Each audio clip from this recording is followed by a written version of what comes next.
Cartier City Expats Club is a non-profit social organisation and our speakers are volunteers. The club as such assumes no responsibility or liability for the professional reputation of or the quality of services provided by the speaker today.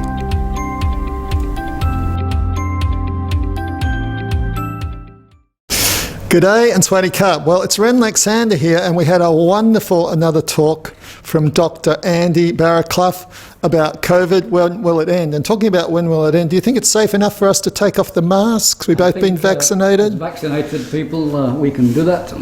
Yeah. So one of the most interesting things is that you made the point that we've had the new Omicron and thing, that COVID in a sense isn't going to go away.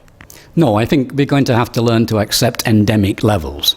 COVID will always be in the background, but just like seasonal influenza, we can learn to live with it and we can learn to accept, unfortunately, death rates in association with that disease. Talking about which, some of the conspiracy theorist people would say, whatever happened to deaths from the flu? But of course, that tended to fall because everyone's wearing masks, everyone's social distancing, everyone's using sanitizer gel. That not just reduces COVID, it reduces all infections, particularly airborne infections like influenza. So do you think is it going to be the case that we have to get used to wearing masks? I think it will reduce in time, but I think in crowded areas, that's probably going to be a new normal. And of course, you're much safer in the outdoors. Yes, in open air is always going to be better, always going to be a safer environment to work in. And the point you made, which was fascinating, was that, all right, it's classified as a pandemic now, okay, but the question is, when does it become an endemic? So what is an endemic? Endemic is the background level that a society is willing to accept.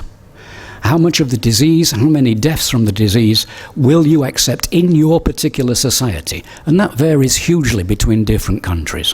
And you made a good comparison between that and road deaths, which are about 5 per day in the UK, and here in Thailand it's 56 a day or something. Yes. And yet for Thais that seems to be acceptable. Yes, that endemic level for Thailand is acceptable, although there are traffic reduction programs.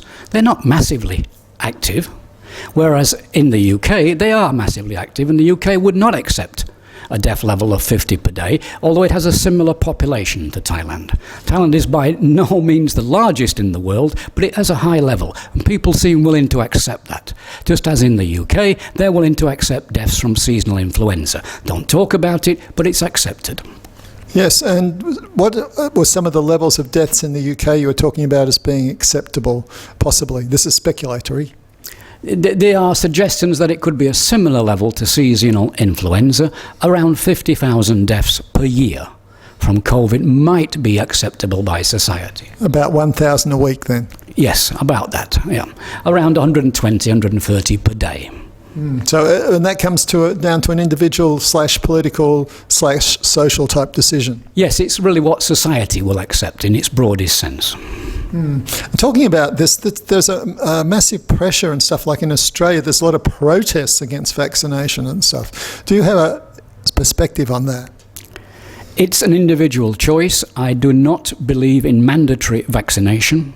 World Health says it should always be the last resort. I don't think it should be ever resort. If you cannot convince people to undertake that, you should not be forcing it on people. You should not force any medical practice onto people. So I do not believe in mandatory vaccination. People should be allowed to opt out, but there may be restrictions on their lifestyle because they have chosen to opt out. That I would see as reasonable. So, for instance, travel restrictions? Travel restrictions, not able to enter places that do vaccine restrictions, vaccine certificate requirements. I can see the two not being incompatible. If you choose, then you can't go to those places. And one of the things that came up in the discussion and questions and answers was really this question of conspiracy versus incompetence. Yes, I'm always on the line of incompetence, probably because I feel I encounter it every day in my work, so it's closer to me.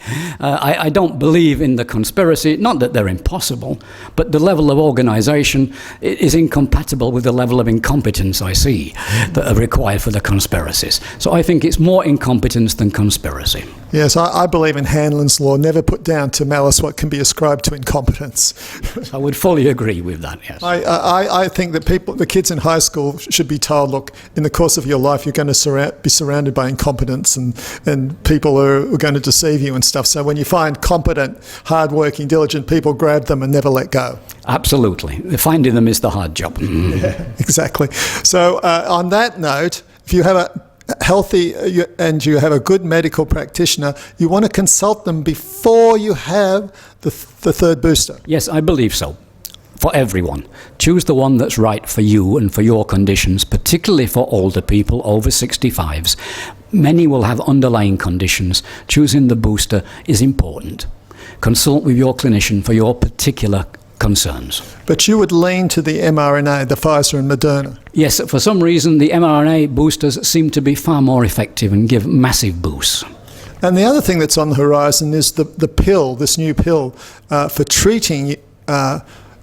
It's a new development from Pfizer. Yes, it's an antiviral medicine. It does work. It must be given very early on, as soon as symptoms appear. And it is reported to have considerable effects. So you can treat COVID, but it must be early, and the full value of it is not yet established. But it is valuable in the sense it's very expensive. It is very expensive to use. It's probably not for mass rollout, certainly not in low-income countries. UK has invested heavily in having it available. They obviously feel the need and the reliability of it. Well, considering the cost of actually treating someone with bad COVID, maybe it's cheaper to give them the pill and actually put them in hospital for 2 weeks or something. That's the basis of the calculation, and that's why it's in use. Well, once again, I want to thank Dr. Andy for a truly wonderful and highly informed and professional overview of COVID, and yet it still made me laugh in places. He never loses his sense of humour, and this is his third talk.